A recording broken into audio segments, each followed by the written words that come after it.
So you don't think it will ever happen? Like those types of bull markets will never come back? No, I think they're done. I think we've had those. I think Wow. that experience is done. I mean, look, I could be wrong. 2029, it might be different. The world might be melting down, and people realize they need Bitcoin. Yeah. But I don't see it happening.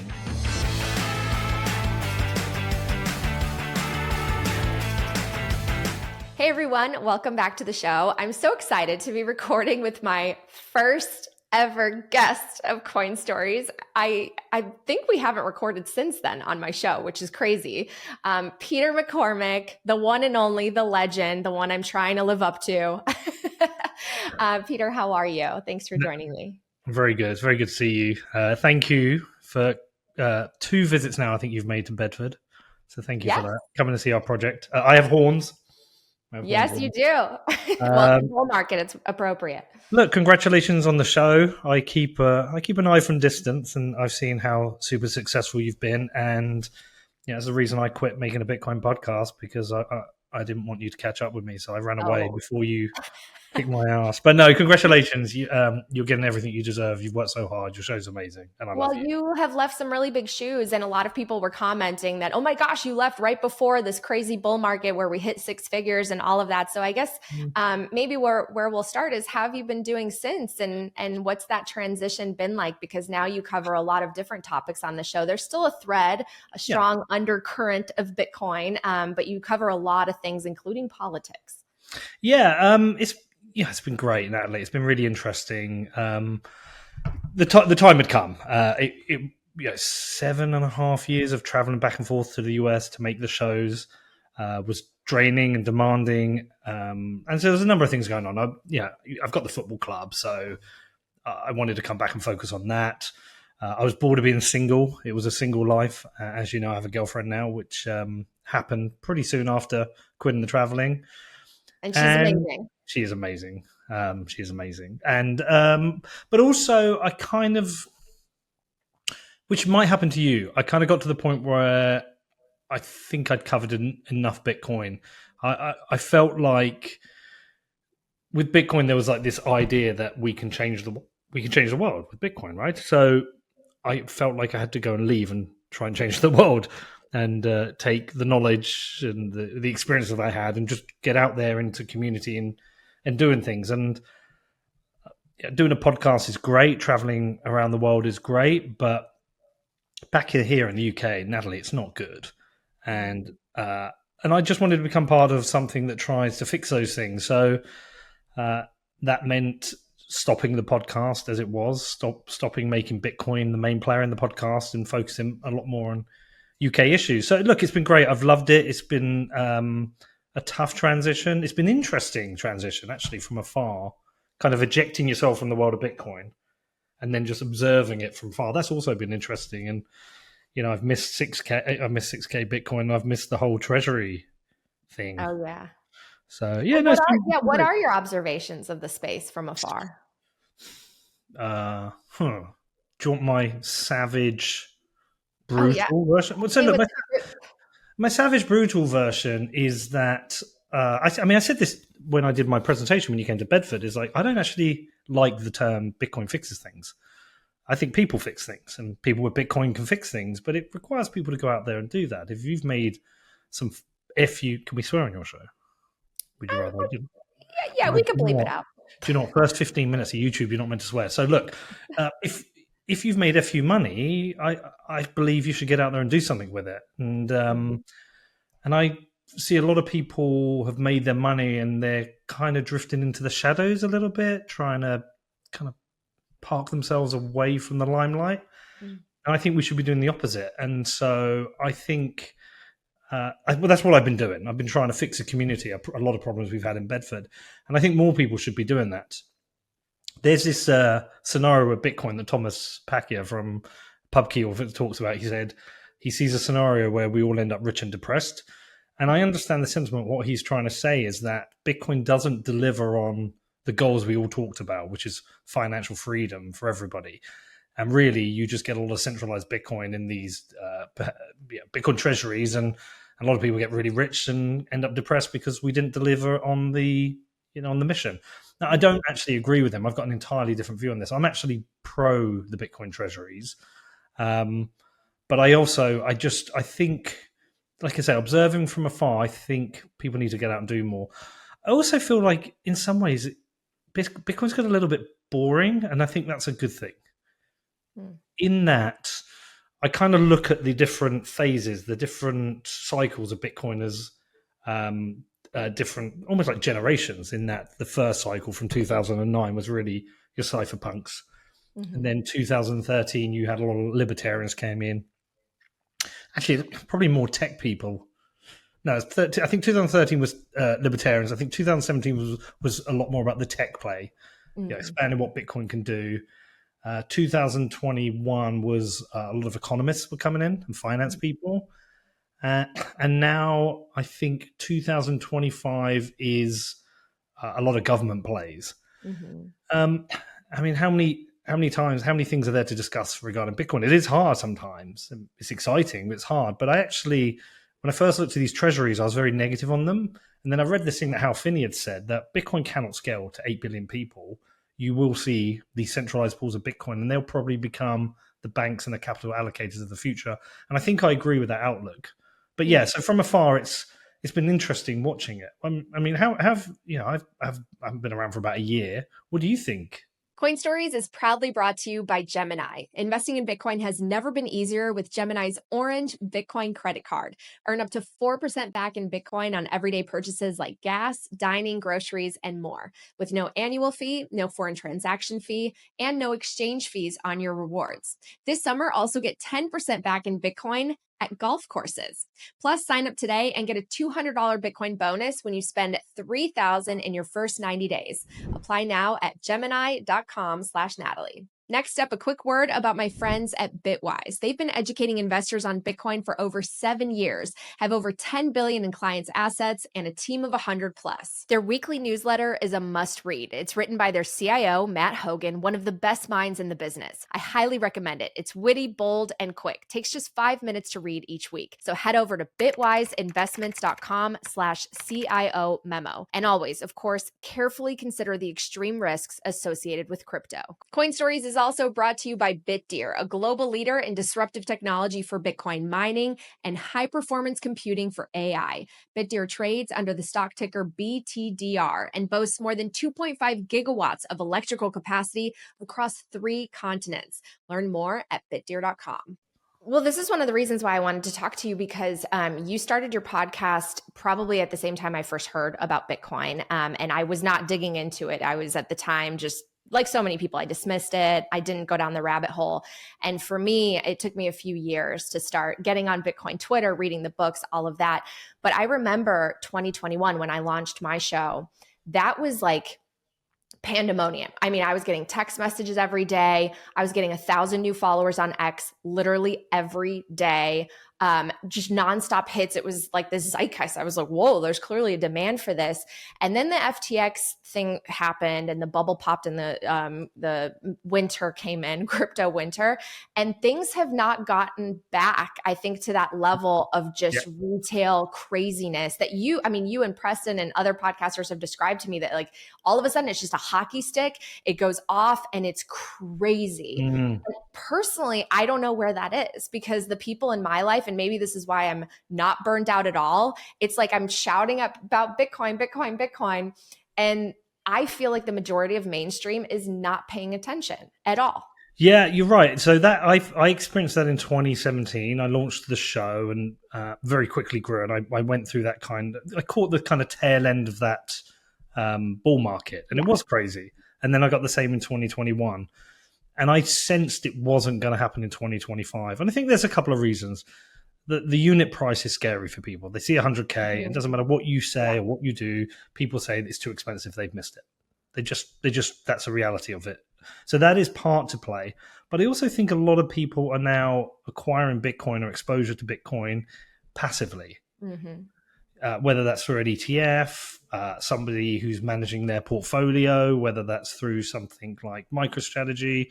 I just think it's a lot more passive, and that's fine, and that's okay. But I think that's the reality of it, and I don't see a very significant retail bull market coming like it used to, where people are buying Bitcoin on exchanges like they used to, where they're moving to cold storage like they used to, where they're getting on Bitcoin Twitter, where they're following people and reading all the books. I just don't see that happening, because I think the exposure is happening in the background. And that's good and bad. There's like good and bad things regarding that. It's not So you don't great. think it will ever happen? Like those types of bull markets will never come back? No, I think they're done. I think we've had those. I think Wow. that experience is done. I mean, look, I could be wrong. 2029, it might be different. The world might be melting down, and people realize they need Bitcoin.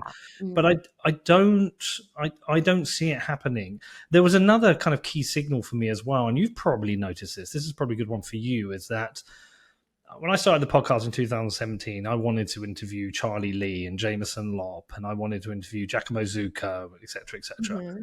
And then in 21, it was more like Lynn Oldham was somebody, and Michael Saylor. There was this like new crop of people that you wanted to interview. And I've observed from far on your show, and like Danny took over What Bitcoin Did, and I haven't seen these new names coming about. These kind of, I know there's some people within the MicroStrategy sphere of people, but I haven't seen these new personalities and names come that are your Jeff Booth, your Lynn Aldens, Right. your big hitters where Yeah. you guaranteed you're going to get big numbers, Like a and new batch of them. Like, yeah, I just haven't seen it. it's interesting. I think that's all aligned. I think that's because the big wave that's driving this is really institutional. It's institutional, and there's some government acquiring Bitcoin. And it might be that in some ways we made it. And I know you should never rest on your laurels, and we haven't really made it, but in some ways maybe we did, in that the regulatory threat's not there anymore. We got the ETFs, the institutions have come, the governments have come. Maybe we just made it without even realizing. And maybe there comes a time where, I mean, I would expect, I don't see you doing a Bitcoin podcast in 4 to 8 years. It'll be the Natalie Brunell show, and I think it'll be more, because you do some interviews which aren't just Bitcoin focused, and I think that will probably be the natural path, because otherwise we all look like the Bitcoin versions of Peter Schiff, where actually there's wider issues at play which Bitcoin is tangential to, that Right. we'll end up discussing. So I think it's the natural journey for Bitcoin, but I think there's a lot of these signals that say those retail bull markets are just not a thing anymore. Also, I don't know if you've noticed this, but the price action is a bit weird in that most cycles we tend to have 3 to 4 of these massive 30% drawdowns before we get the 80% drawdown. But we're getting kind of 5 to 10% drawdowns that just getting eaten up. Yeah. And then what happens is, and it's almost like during that phase of consolidation that all these treasury companies are buying up and buying up and buying up. We see a shoot up in the price. All the FOMO people shoot in. They get over leveraged, and we just reset. But we haven't seen these like really big 30% drawdowns. So everything feels a bit different.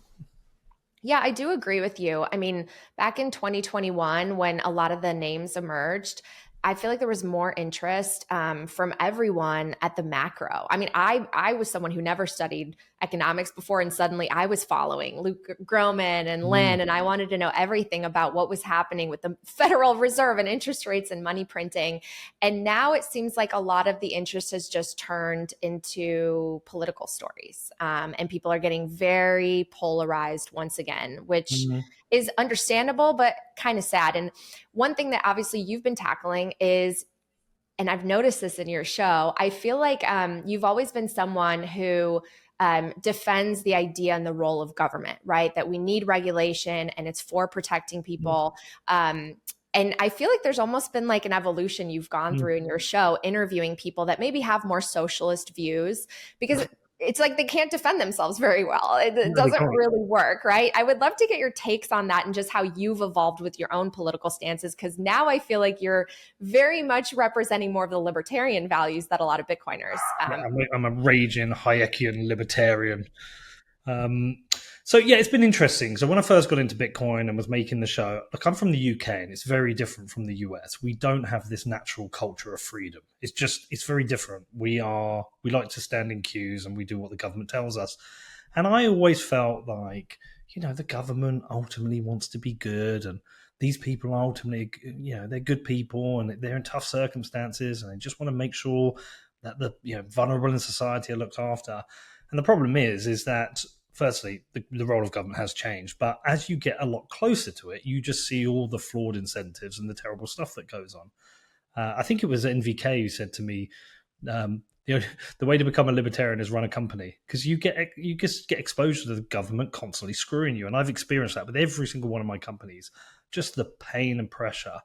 But it's even worse now, and I'm getting a lot closer to it, and I've just realised government employees, MPs, civil service employees, they're just people like you or I, and they can easily make bad decisions. And when the incentives are screwed, they can make really bad decisions. And I think my position has evolved to that. I think government is a natural monopoly. Give me the big red button. Let me turn off government tomorrow, and I think we rebuild government. I think people gather together and they want to defend themselves and protect themselves, and they create hierarchies. And if you switch off government, you can get worse government. I also think government can defend freedoms, and I know a lot of anarchists will disagree with that. Pure freedom is anarchism, but I think government can defend freedoms in important ways. But we're certainly in the UK so far from that at the moment, and I've become very anti-government. And I think, if anything, I'm probably in the place where I believe in the smallest government possible. That's the ideal government that does the basics that we need, which is to defend our borders and ensure the rule of law and provide safety. But what we've got government involved in now in the UK, it's embarrassing. I've been using ChatGPT a lot, and I read the Declaration of Independence when you wanted to kick us out, and I took the grievances that were outlined that you had with the king, and I just asked AI, I said, compare that to the grievances that the UK electorate have with the government at the moment. And it almost entirely aligned. Entirely aligned. That they will send their goons around to harass, that there's standing armies, all these things that you can make an argument for. And I was like, we've essentially come full circle. And we're where you were when you wanted to kick us out. And so, and most of my time these days, Natalie, is spent just reading. I'm reading a lot of political theory. I'm reading a lot of economic theory, and I'm just trying to navigate and understand what I think is the best form of government and how you actually get there. And it's challenging. It's really challenging because at the moment in the UK, we are, well, I mean, everyone is laughing at us. We have massive infringements on our civil liberties and speech. We have people being put in prison or harassed by the police at their front door for things they've said on Twitter. At the same time, we've got lawlessness on the streets. We've got what San Francisco had, daily videos going up on YouTube or on Twitter where you see people going to shops and they're just filling bags with food and alcohol and walking out, and nobody's challenging them. We have lots of weird kind of stories coming out. Like we have a massive immigration issue. Huge numbers of migrants are coming across the ocean from France, and they are landing on the beaches, and they're being put up in hotels, being given mobile phones and fed and looked after. It's costing a lot. It's costing billions and billions. And there was a protest this week against one because I think there was a Somalian man who had molested a young girl, and people went to protest it. And we've just found out that the police had escorted via their vans a number of agitators from Antifa for a counter protest. We also found out today that Tony Blair was warned that immigration is going to be an issue and that we should work on plans to normalize it. There's so many of these things. I mean, did you hear about the rape gang crisis we had here? I mean, so there were tens of thousands of young white girls, teenage girls under 16, who were trafficked, groomed, and raped by Pakistani Muslim gangs.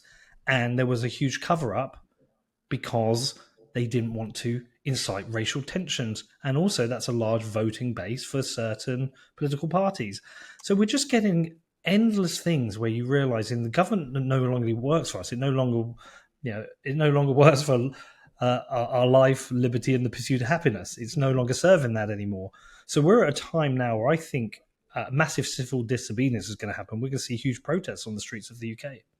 Can I ask you something? Because obviously we've seen some of this play out in certain big cities, including ones where I've reported in Northern and Southern California.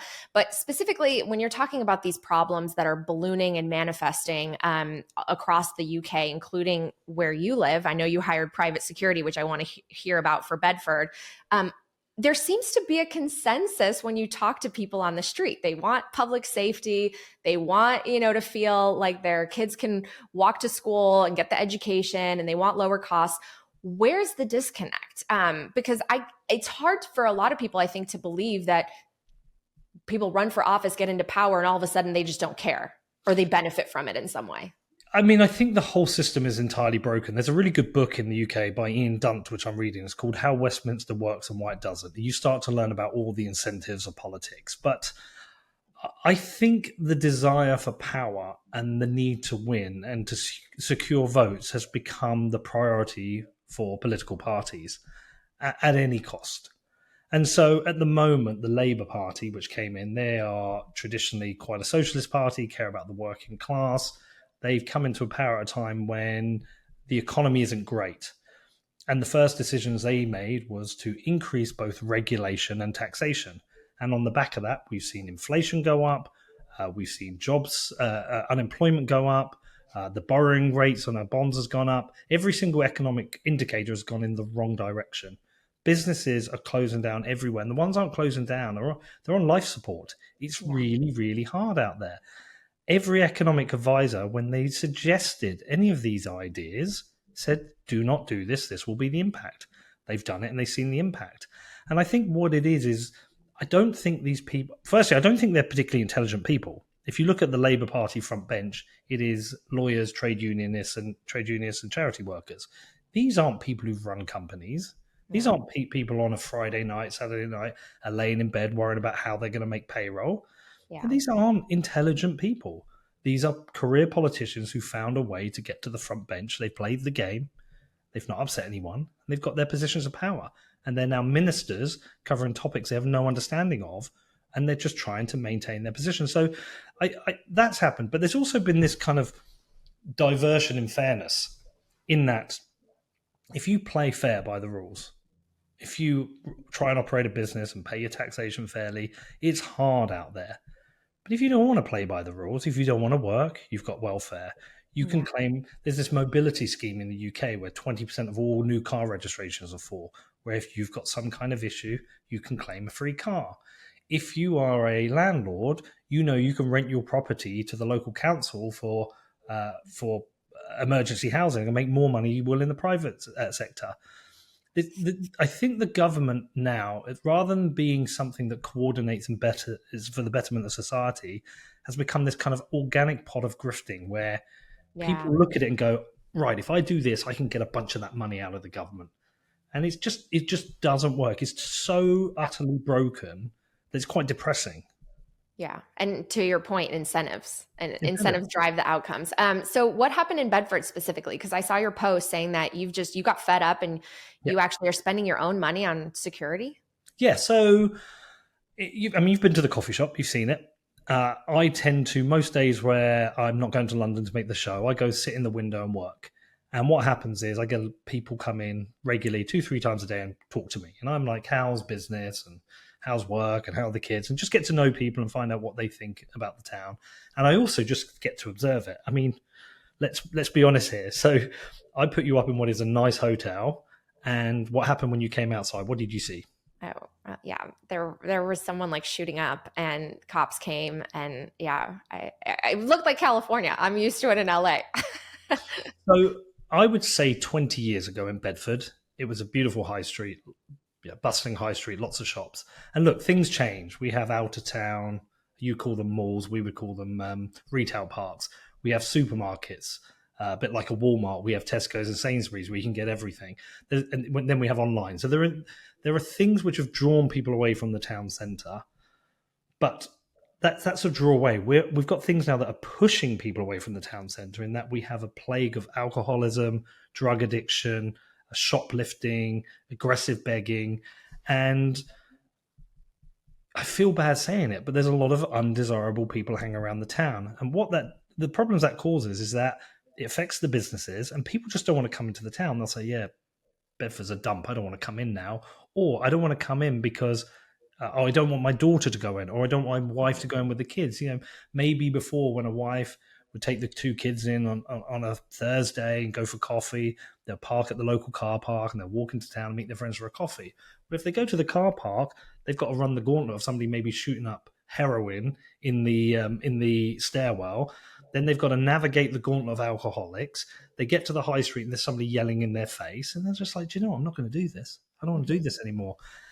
And this is a problem of policing. I've got a website I created called Project Bedford. It's on projectbedford.com. And I try to think deeply about how to fix this issue of the town centre economy. And the first point I said is security. You've got to have police. So I just publicly threatened the police. I spoke to the local paper and I said, look, if you don't fix this, I will. You've got 30 days. TikTok, get on with it. It was really interesting. The next day, literally the next day, Natalie, there was maybe 10, 15 police officers in the town.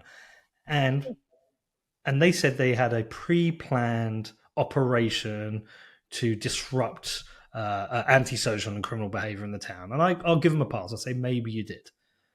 I saw them once more since then, at Presence, and they're right outside my coffee shop, but they were with a camera crew. And I went out and found out what I was doing, and they were basically filming themselves doing police work to put on social media. That's crazy. And since then, I may be seeing, and we're talking, it's possibly 2 months now, I've probably seen less than 5 police officers. So they're not dealing with it. So I said, look, I'm done. I've had enough of this. I'm going to provide a private security force. So I spoke to the security company that provides the security at my bar, and I said, look, I want to run a pilot every Saturday in August. We will have 10 private security guards in the town centre. So where the main car park is, the main shopping car park is, there's 3 entrances. So we'll have one on each entrance. There is, and then there's a couple of key places where a lot of antisocial behaviour happens. We're going to place them there, and then we're going to have them patrolling Bedford. And it's a really tough balance to strike, because by doing this, you're admitting a problem. Mm-hmm. And I don't want people to go, oh, there's a problem, I don't want to come in. I want them to say, yes, there's a problem, but this is a good thing. This is going to disrupt the issue, and it's going to move it out of the town centre. And hopefully, what my hope is, Natalie, is that people recognise this as a good thing and think, yeah, I want to support the town. Because the truth is, I can spend all this money on security, and I can encourage the council to beautify the town. If not enough people come into the town each month and spend money, we will lose the good shops and restaurants, and they will gradually get worse.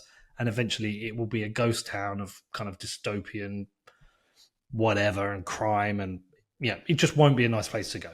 Well, and you have to turn things around, because don't you have like a big theme park or something coming that's going to attract more people to the Bedford area, right? Yeah, we've got Universal coming. It's in 6 years, but that's even in the construction phase, that's going to provide something like 20,000 jobs, and that's a positive. That's like a positive opportunity for the town. Exactly. And so, look, I'm going to try it through August. If it works, it's costing £10,000, so it's £2,000 a day to do this. If it works, I don't mind extending it for another couple of months, but really we need it every day. And I don't really have £750,000 or whatever, £700,000 to spend on this. But what I hope is, if it works well enough, I can get the council to the table, I can get the police to the table and say, I've proven this works, now you need to provide it. Right. You need to provide the security for the town. This episode is brought to you by Casa, the leader in Bitcoin self-custody solutions, helping people like me secure their wealth with simple, powerful, multi-key vaults. And now Casa is here to help businesses and even governments do the same. Introducing Casa Business, a secure, easy-to-use 3-key vault designed for small and large businesses, with team signing capabilities and a web dashboard. Start your Bitcoin treasury the secure way and protect your assets. Get 10% off your Casa plan at casa.io/Natalie. Up next, Bitkey. Bitkey is a Bitcoin hardware wallet with multi-sig security, inheritance, and a recovery system designed for real life. No complex setup, no seed phrase, just true self-custody without the stress. It was named one of Time's best inventions in 2024. Use code STORIES for 20% off at bitkey.world. Next up, the Bitcoin way. Bitcoin is only freedom money if you control it fully. The Bitcoin Way can help you learn the skills to properly secure your Bitcoin in 100% self-custody with zero counterparty risk. Go to thebitcoinway.com/Natalie to speak one-on-one with the best experts. Your security and sovereignty are priceless, so don't gamble with your future and peace of mind. Want to reach millions of Bitcoin users? Speed Wallet makes it easy. Launch your app on Speed's mini app store. Publish your app in hours, no coding needed. You can also accept Bitcoin payments effortlessly with Speed. Ready to grow? Publish on Speed today. Visit Speed.app. Well, to circle back, I mean, you're kind of proving that Bitcoin does fix this, because if Bitcoiners do get wealthy enough, they can step up like you and be in positions where they can try to finance it to hold the people more accountable and see if these types of test pilots work and maybe instigate some change. I mean, that's my hope with Bitcoin, because if the money is broken and corrupted and has destroyed everything, then a better form of money and empowering good people with it and wealth could fix some of these things, right? Yeah, and look, I don't want to be totally negative.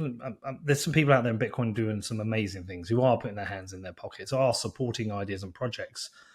But I don't know. Look, I think it's pretty clear that I love Bedford. I think everyone knows that by now. I wax lyrical about it. You should be the mayor. Well, we could talk about that, but I'm trying to do everything I can to make it a positive place. But I am standing on the shoulders of Michael Peterson, what he did down in El Zonte in El Salvador, where he used Bitcoin, but also just the power of himself to try and turn around a community. And what happened? That little beach town became a tourist destination that has new restaurants and has new apartments and condos being built. He did that. And so what I hope is, look, if I can get this right in Bedford and I can make a change, and it will take probably a few years to really see the difference, I hope other people go, oh, that's cool. What's the blueprint, Pete? How do I do it? And I think it's a very simple blueprint, but I do start with security. We need to have safe places for people to go and visit, because we're social animals. And if we're social animals, let's create really safe, beautiful, nice social places for people. So, do you have political aspirations? Because it sounds like you would be very, very good in one of these positions to make some change. I don't have aspirations. I don't want to be a politician. I don't really want to be mayor. It's a lot of work, and a lot of the time you're spending trying to make a small budget work with people yelling at you for not doing a good job. I can be quite effective outside of that. But I did just do an interview with a guy who was an MP, and he said, no, you have to do it, because if you want to make real change, you need to have your handle on the levers of power and decision making, which is a good point. I'm reticent to do it. I think I can be more effective independent from it, and I'd rather support a good mayor, find a good mayor and support them. But if there is a need, I would go in and do it if I thought I could make change. My worry is, though, is that we're too far gone. I mean, what the UK needs right now, we don't just need another party. We need a Malay-style character, a Bukele-style character who doesn't care what anyone thinks and is willing to make really big, tough decisions, possibly put us into a recession to come out as a healthy, prosperous economy, to reset this kind of welfare state and this financial position we put ourselves in. And Bedford itself kind of needs something similar as well. And that's tough. So, look, I don't have the aspirations, but there may be a duty, Natalie, to do it. Well, in the same way that Michael has shown the playbook of how a corporation can adopt Bitcoin, and that could literally catapult it into a market cap that it never even dreamed of having. Can't local towns and cities embrace Bitcoin and do the same and repair their finances and be able to hire things like security and fix their public spaces and invest in education? I mean, it's almost like, can't you apply the corporate treasury playbook to municipalities and cities? It would be great to, and I'd love to do that. I really would. Remember those times when you want to buy Bitcoin and you're broke? Yeah. That's the problem that councils have. They are constantly broke. It's not like they're sat on a large amount of capital. And say I became mayor and I declared, right, I'm going to put 10% of our budget into Bitcoin. I mean, I'd probably be run out of office. People are like, what are you doing putting it into that scam money, into that stupid scam Bitcoin? And I think the only way to do it is if you do it and you put it in a lockup, you lock it up for maybe 10 years. You accept there'll be that dip where everyone has a go at you and hates you. And then suddenly, 5-10 years later, when the lockup ends, it's like, oh, crap, we've sat on all this money now, while Yeah. people's maybe right. So I think you'd have to do it in a kind of sneaky way. The only other way to do it is I've got this kind of idea that I'd like to run for mayor, but I'd like to perhaps, if I wasn't to run for mayor, is treat Bedford like a business. Go out and Yeah. fundraise 50 million, 100 million. If there's anyone rich listening, please fund this. But if someone was to give me 50 to 100 million, I would like in Bedford to do. I've kind of run this playbook whereby 10% would go into Bitcoin or 20% go into Bitcoin, and the rest would be used to regenerate the town, which is provide the constant private security. Then create these new anchor businesses in the town, which would be a large food market. Perhaps it would be a small department store, perhaps a gym. All these kind of things that people like and want to use regularly, but are in the town centre. So you draw people in.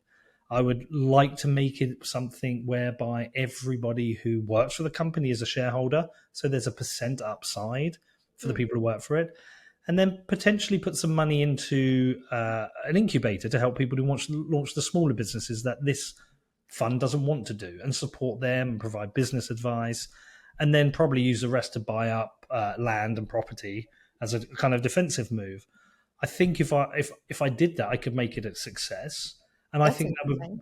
be more effective. But I need to find a rich sugar daddy who wants to put 50, 100 million into a project. It's a bit like, Prospera in Honduras. Oh, yes. Yeah, I've heard of that. Yeah. I like the idea of that, but that is a place where wealthy people can escape Right. and get to a new governance model and a fixed solution. But I always feel like the Citadel idea leaves Hmm. people behind. The Citadel is for the rich people to go and build fences, and the poor people maybe just they come in occasionally to I don't know, deliver McDonald's or clean the floors, and then they get kicked out of the Citadel. Yeah. I'm not a huge fan of that idea, and it's fine for some people. I'm just much more into the idea of how do you raise everybody up? And I think Yeah. you need money, politics, and good people. And it's Right. hard, but I'm trying to Yeah. figure it out. It's so interesting. Yeah, you need like a benevolent donor. But I would think that the city could also raise money by issuing bonds that pay higher than the interest rate of the UK bonds, the UK gilts, and just use that to accumulate Bitcoin. And the Bitcoin's going to appreciate at far higher rates, and they could arbitrage it. I don't know. I mean, there's got to be creative ways. Well, let's Hold on, talk a little hold on, bit about your. hold on. That's quite interesting. So you're basically saying, could you create the city version Yeah, of MicroStrategy? yeah, right. Hmm. You know, if a local bond is paying 8, 10%, that's obviously more attractive than whatever the interest rate is on the UK gilts right now. Hmm. And you take that money, invest it into Bitcoin, I should call and the Michael. Bitcoin's going to go up faster, right? I mean, I don't know. No, it's not. I'm obviously not an expert, I'm but open to Natalie. I'm open to any idea that regenerates this town and yeah, can create a blueprint for the rest of the country. Because if we yeah, don't, I mean, I've looked at the options of moving away from the UK because it's so bad, and I want a mhm, future for my children. But I right, don't want to leave. I love it here. right. I get that. I get that. Well, tell me about how your team's doing and how that has helped to uplift your community. Well, very well. So I mean, you were there. We Yeah. won our third league title in a row for the men's team, and our women's side won their second league title in a row. So we've won 5 league titles in 3 years with both sides. It's incredible. If the men win the league this year, they'll be the first team in the history of British football to win 4 in a row. That's awesome. I know it's insane. It'll be tough. To be honest, I'd be happy with playoffs this year, but we're gonna have a go for it. But that's gone really well. And what has been really interesting is we raised money, obviously, from Cameron and Tyler Winklevoss. They Mhm. invested $4.5 million into the club, and that was when Bitcoin was at 70,000. And look at Bitcoin now. So we have this really healthy balance sheet, which we can Wow. use to fund the growth of the club and the future of the club. So you put a lot of that when it was raised into Bitcoin right away as you were financing the team, and it just happened to be at this low price and it appreciated, and now the balance sheet's huge. We YOLO'd the whole lot into it. Okay. And they were fine with that. They're Yeah, like, we're yeah. good. Of course, they're Bitcoiners. They encouraged it, That's and so awesome. yeah, we YOLO'd the whole lot into it. And look, we have to Wow. dip into it occasionally for team operations Yeah. and running the side. Um, but we've got this very healthy balance sheet, and we're able to breathe. When you run a football club, a lot of low-level football clubs never have any money. They're always worried Mhm. about how they're going to make payroll the next week and pay for the costs of running the club. because we've got this healthy balance sheet, we can breathe and go, okay, what do we want to do this Yeah, season? How are we going to do it? And it's how are great. we going to get this to work? And so that's really good. What we need now, though, is a new stadium, because you've been there. It's a pokey little thing. We need a proper stadium that can have 5,000 people undercover watching football, ready Yeah. to go up to 12,000 if we go up the leagues. But I was in New York recently. I went to see Cameron and Tyler. We had a board meeting and talked about the future plans. And I think them coming to the game really helped, because I think that helped them really understand what it is we're building as a community and a football club. And they've been amazing partners to have on this journey, business partners to have on this journey, and they're fully behind it. But yeah, I mean, starts again soon. Where are we now? 23rd of July. So we are 2.5 weeks away from 3 weeks away from the start of the season for the men, 4 weeks for the women. It comes around quick. That's Um, awesome. but I think it's also been good for the town, but not in the way I thought. I thought it'd be good for the town because it would bring people into the town. It'd be good for the economy. It has done that, but it's a small amount. I think the most important thing it's done is given me a platform in the town to talk about other things. To have that voice within the local community and the local paper.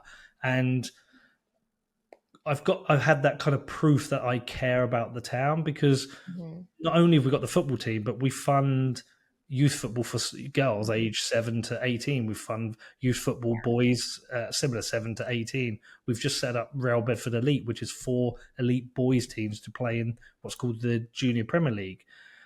We set up that Bedford Future Fund, where I think we've given away about £45,000 now to Amazing. young sports people, artists, entrepreneurs who want to set up businesses. We've just started our schools program, so we're donating £25,000 to schools to buy football equipment. Amazing. So there's this flywheel of things that we're doing in the community, and again, I think that's helped with the credibility. Well, shout out to Tyler and Cameron. Gemini is the sponsor of this show too, and I love what I don't know. I don't remember which one of them said it on stage at Bedford, but they were talking about what kinds of investments they make, and one of the reasons why they invested in the team is they say they want things that can't be disrupted by AI. And Yes. you want to watch real people play football, right? Soccer, right? So, how much have you gone down that AI rabbit hole? I mean, I try to go down it a little bit every week, but it's overwhelming. I was just with Jeff Booth, and his takes on it are fascinating and where it's all going. So I have much to learn. Yeah, so there's two things I think about it a lot. Firstly, is it going to kill us all? Obviously, that's one thing, which is a potential. Right. And then there's the labour market. So, I mean, I don't actually know if I'm talking to Natalie Brunell right now, or I'm talking to an AI bot version of Natalie Brunell. But I noticed I saw this correlation that I hadn't realised existed. But kids I know, or friends of my kids, or kids of some of my friends who've been to university, had been coming back, they finished university, and they've got these university degrees and all this debt, and they're struggling to get jobs. Mm-hmm. And I hadn't made the correlation. I listened to this podcast the other day where some guy was talking about AI in the labour market, and he talked about one massive consultancy, and they used to take on 5,000 graduates every year on their intake. And last year they'd reduced it to 3,000, and this year they're reducing it to 1,500. And the reason being is the grad jobs are now being done by AI. Mm-hmm. And so the managers who used to manage a series of grads are now just issuing those instructions into AI to do that.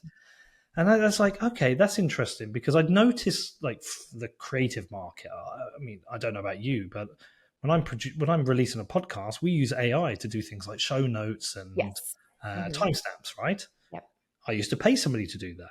We use AI to do creative and graphic work. I used to pay somebody to do that. So I knew those jobs were going, but I hadn't fully considered that the grad jobs were going, which makes me think about, well, I've got a daughter who's 15. You've met Scarlett. Mm-hmm. What's going to happen to her in 6 years? If she goes to university, she finishes in 6 years, and the entire labour market is going to be entirely different. And at a time when the economy is already difficult, are we going to create new jobs to replace those, or is there going to be a large amount of unemployment? And I don't know the answer to that. I can make an argument for both. Right. I think it's really interesting because now the jobs that are really needed are the ones that AI can't do, right? Like the welders, the electricians, the plumbers. But I mean, there was a generation where it was like the parents did that in order to finance the children to go to college so they don't have to do that backbreaking work, right? The physical labor, so they could be in an office and do the stuff that's now being replaced by AI, and we're like turning back. It's nuts. And the young people don't want to be doing a lot of these jobs, but they are paying very well. I mean, these Yeah. positions and like the trade schools, that's where the money's kind of going to go. So yeah, it's fascinating. There's a guy called Stephen Bartlett. He's got a podcast called Diary of a CEO, and he Yeah, just he's great. interviewed. Yeah, he just interviewed the guy who's called the Godfather of AI, and they talked about this labor market issue. And he said to him, "What would you advise your kids to do?" And he said, "Become a plumber. Yeah. Become a Yeah, isn't plumber, that because crazy? if you're buying plumbing services, you're going to want to talk to a human, explain the problem, and that human's got hands and fingers that can get in behind pipes and Right. manipulate things. Yeah. And you don't need college anymore, I guess. You don't need college anymore." Well, before we wrap up, I of course have to ask you about the whole Craig Wright trial and Yes. everything you went through, because now it's over. Now you can talk about it. So can you just share what that whole experience was like? I mean, I can't imagine Yeah, it's how 5.5 trying, years. expensive. Yeah. Yeah, 5.5 years, Natalie. And you were very supportive. Thank you. Appreciate you as a friend for that. Yeah, look, we could do a whole podcast on this alone. I think the overriding thoughts are that, one, we won. As a Yeah. group of Bitcoiners, we won. And a Woo. lot of people contributed, whether Yep. it's my lawsuit, Hodlonaut's Hold on. lawsuit, Yeah. what Jack Dorsey financed. As a group of people, we took down somebody who we know was defrauding us all. And that's amazing. And he's just kind of scuttled into the background and he's gone. And that threat, that annoyance, the threat to developers has gone, which is really cool. It was very rough at one point. There was a time where I looked like I was about to lose the case. I should tell you the maddest story. So I was at this time I was about to lose the case. I was probably 3 weeks from trial. My lawyer said, "You've libeled him. You're probably gonna lose the case."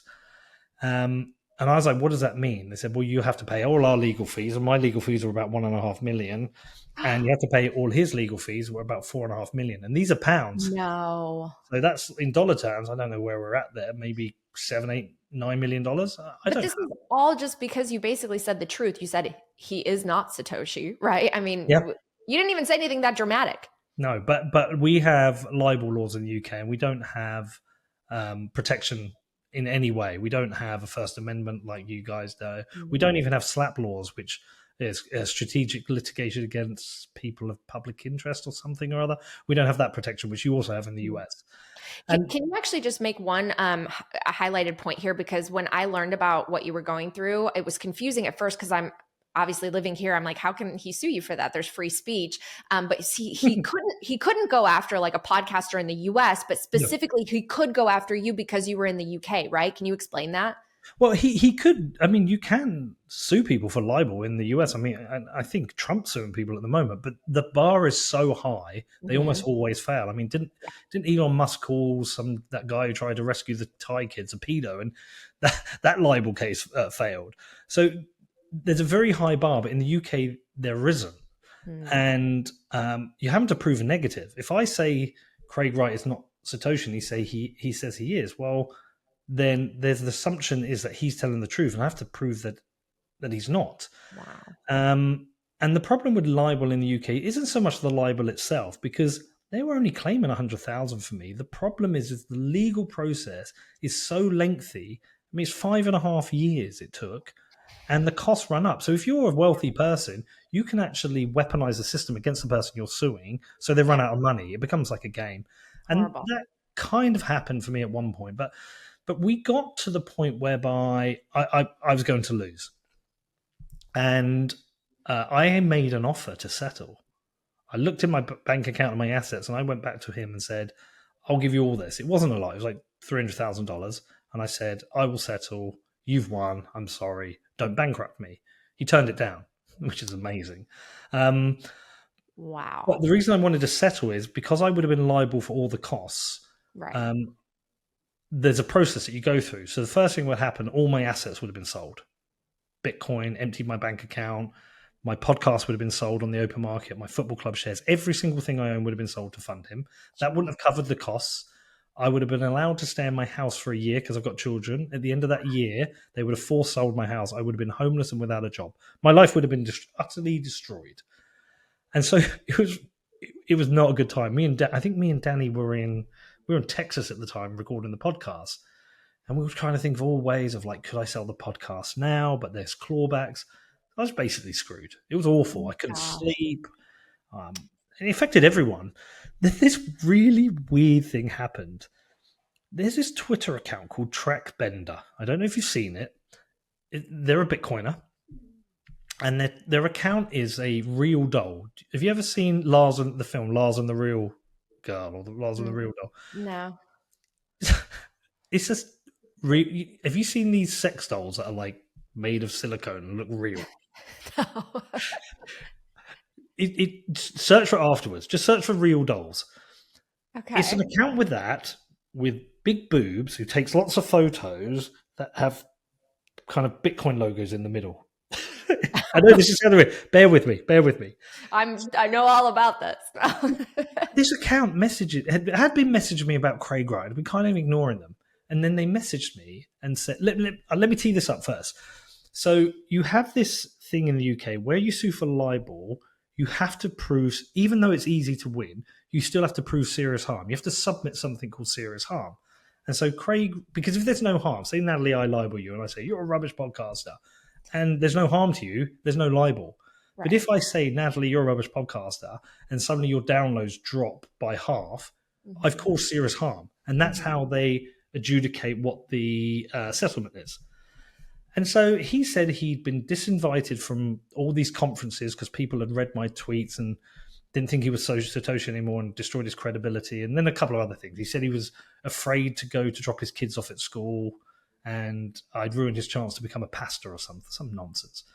Anyway, this Twitter account with this real sex doll messaged me and said, it was like something from a film. It was like, look into the conferences. I was like, huh? It's like, yeah, go and look into the conferences. So I've researched, they're all listed in the legal documents. So I got them as a list and I started phoning up the people who organised the conferences. So I phoned up the first one and said, weird question, but I'm being sued by somebody called Craig Wright, who was at your conference. He said he was disinvited because of a tweet I've said. Is that true? Fully assuming them to go, well, I've no idea. So these conferences have systems whereby people apply to be a speaker and they go through a process. And so they told me this and they said, we'll get back to you. So about an hour later, I get a phone call and they said, oh no, he was disinvited because his application was plagiarized. I was like, huh. Anyway, I managed to speak to 3 of these conferences, and each one it was either plagiarism, low quality submission, or something else. Shouldn't your lawyer have done this? No, this isn't lawyer work. This is detective work. And so anyway, I went back to my lawyer, but the problem Craig has is that when he submits these witness statements called a witness of truth, that he's been disinvited from this conference because of my tweets, when we find out he hasn't, he's committed perjury. He's lied. He signed a witness of truth and said something's true that it isn't. And so we then put this to him, and he has to then write to the court and say, no, I wasn't disinvited from any of these conferences because of Pete's tweets. I made it up. At the point that happens, wow, you've been deceiving the court through the process, and the judges hate this. And so my lawyers turned around and said, we've got a strategy. There's a thing in the UK, I don't know what the name of it is, but you go for something called a £1 judgment, whereby I'm going to lose the libel because I've libelled him. But because his conduct is so bad, we're admitting the libel, expecting to lose it, and saying his conduct is so bad, his judgment should be £1. So it was amazing. We go into court, and my lawyer made him walk through every one of these conferences and admit he lied. Oh my God. God. Then we applied for the £1 judgment, and we got it. That's amazing. But no, there's more to it, Natalie. There's this weird, because it's a £1 judgment, in the scenario of a £1 judgment, I'm considered the winning party. So I've libelled him, because his conduct leads to a £1 judgment, I'm the successful party, which means I'm no longer liable for his legal fees. He's now liable for mine. And so weeks away from losing the case... based on this weird sex doll, we flipped the entire lawsuit from me essentially going bankrupt to him having to pay my fees. And so what we did after that, we put a global freezing order in on assets. And my assumption is somebody who is a financial backer of Craig Wright paid that up. And so I didn't get it. I got 85% of my legal fees back. Insanity. Oh my gosh. Well, Isn't that nuts? karma. It's karma, right? Like I feel like there's just like a God thing, a God component to so many of these things. When someone is not honest and unethical, it's going to come back around, even if it takes 5.5 years. That's amazing. I'll have to look up that account. Let me tell you one more thing though. Just the overriding thought I have since. So I kind of had to get quite stoic about it all. And then during the process, somebody gave me Calvin Ayre's phone number. And I was with a camera guy at the time who was making a film about Satoshi. So we're in the car and we try and call Calvin. He doesn't answer. So for the next month or so when I had his number, I just almost every day used to text Calvin Ayre saying, I forgive you, over and over again. And it was this really cathartic process of going, I'm okay with the outcome. Wow. And then by the time we kind of turned it around, there was no like celebration. If anything, I kind of got a little bit obsessed by Craig Wright in that I was trying to understand, was he just a liar? Was he every day just lying? Or was he so mad that he'd convinced himself that it was the truth? Like when he goes to bed, does he go to bed thinking, bloody hell, I've got away with this for another day? Or is he so in the lie that he believes it? And weirdly, I'd love to interview him. I think he's a moron, but I don't hold any ill will anymore. I'm just, randomly, those types of people might agree to an interview because you just don't know what goes through their minds. Well, Peter, it's just so great to talk to you. I wish we lived closer. I feel this way about so many of the Bitcoiners. I wish I could hang out with you on a daily basis. Thank you so much. Thank you for all the support that you've given me, the mentorship, the guidance. I would not have my show if it wasn't for you answering. I mean, you were my first guest. I reached out. I had no followers. You responded. You were so nice. I had been listening to what Bitcoin did. You helped me learn so much. And I'm just really grateful. And the community is so lucky to have you. And I know you're not technically within the Bitcoin, podcaster space anymore, but you always will be to us. I know a lot of people miss you, but Danny's doing a great job with your show. And thanks for coming on and sharing all your stories. And I hope we get to see each other in person soon. Yeah, I don't know when we'll see each other, but hopefully soon. Just keep doing your thing. I mean, your show's amazing. You're amazing. And this will probably be one of your lowest listened to shows, and I apologize for that, but you would have made it anyway. You're natural at this. I told you that you're the best we have. No, you're too kind. I'm so grateful for our friendship. It's the most priceless thing is the people you meet here in Bitcoin. And you're right. It's not about the money. It's about the people and the people making change and people fixing things. So all the best. Hi, Susie. Wish you could have been a part of this too. Thank you so much, Peter, and good luck with everything. Thank you. Take care. Thank you so much for checking out this episode of Coin Stories. Make sure you're subscribed to the show so you don't miss any new episodes. If you can, turn on those notifications and leave us a positive review. They really help the show grow organically with new listeners. We also have a free weekly newsletter. You can sign up at thenewsblock.substack.com. This show is for educational and entertainment purposes only. Nothing should constitute as official investment advice, and you should always do your own research. I'm open to feedback and guest suggestions, so please feel free to reach out at info@talkingbitcoin.com. I'll see you next time.